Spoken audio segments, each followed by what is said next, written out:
অন্যতম গুরুত্বপূর্ণ তেল সমৃদ্ধ দেশ সৌদি আরব, আর সেখানে মার্কিন ঘাঁটি থাকার কারণে ট্রাম্পের সঙ্গে সুসম্পর্ক রয়েছে সৌদি যুবরাজ সালমানের। যদিও ইরানের যুদ্ধে প্রতিবেশী দেশ হিসেবে পাশে না দাঁড়িয়ে উল্টো যুক্তরাষ্ট্রকে পরাশক্তি ভেবে তাদের পাশে দাঁড়িয়েছিল সৌদি আরব, কিন্তু সেটি যে তাদের জন্য কাল হয়ে দাঁড়াবে তা বোধ হয় স্বপ্নেও ভাবেনি তারা। আর তাই যুদ্ধের 40 দিনের মধ্যে যুক্তরাষ্ট্র ও ইসরায়েল ইরানের কাছে হাঁটতে বসলে পাকিস্তানের মধ্যস্থতায় যুদ্ধবিরতির জন্য আলোচনায় বসে এই তিন দেশ। আর সেই আলোচনায় বসতে ইরানের রাজি হওয়ার পর থেকে আবারও তাদের সঙ্গে সম্পর্ক উন্নয়ন করতে এগিয়ে এসেছে সৌদি। এবার ইরানের পাশে দাঁড়িয়ে পূর্ণ সমর্থনের ঘোষণা দিয়েছে সৌদি আরব।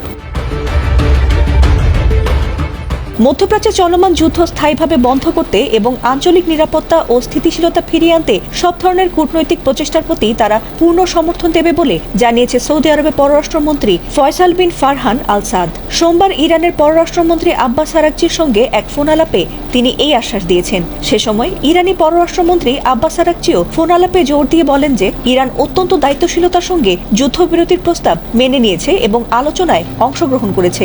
যদিও সেই আলোচনায় মার্কিন পক্ষের মাত্রাতিরিক্ত ও অন্যায্য আবদার এবং অনড় অবস্থানের কারণে বৈঠকটি কোনো সুনির্দিষ্ট ফলাফল ছাড়াই শেষ হয়েছে বলে দাবি করেছেন আরাকচি।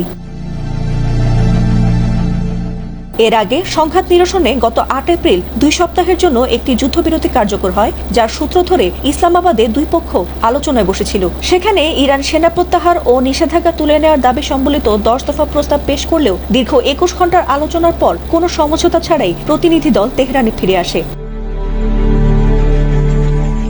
বর্তমানে এই যুদ্ধবিরতির মেয়াদ থাকা সত্ত্বেও হরমুজ প্রণালীতে মার্কিন নৌ অবরোধ এবং আলোচনার ব্যর্থতা মধ্যপ্রাচ্যকে আবারও এক অনিশ্চিত ভবিষ্যতের দিকে ঠেলে দিচ্ছে। এই উত্তেজনাকর পরিস্থিতির মধ্যে ইরান ও সৌদি আরবের পররাষ্ট্রমন্ত্রীদের মধ্যেকার এই ফোন আলাপকে অত্যন্ত গুরুত্বপূর্ণ হিসেবে দেখছেন বিশ্লেষকরা।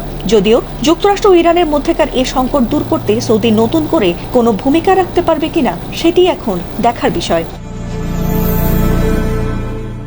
ফাতিমা সুলতানা, এটিএন বাংলা।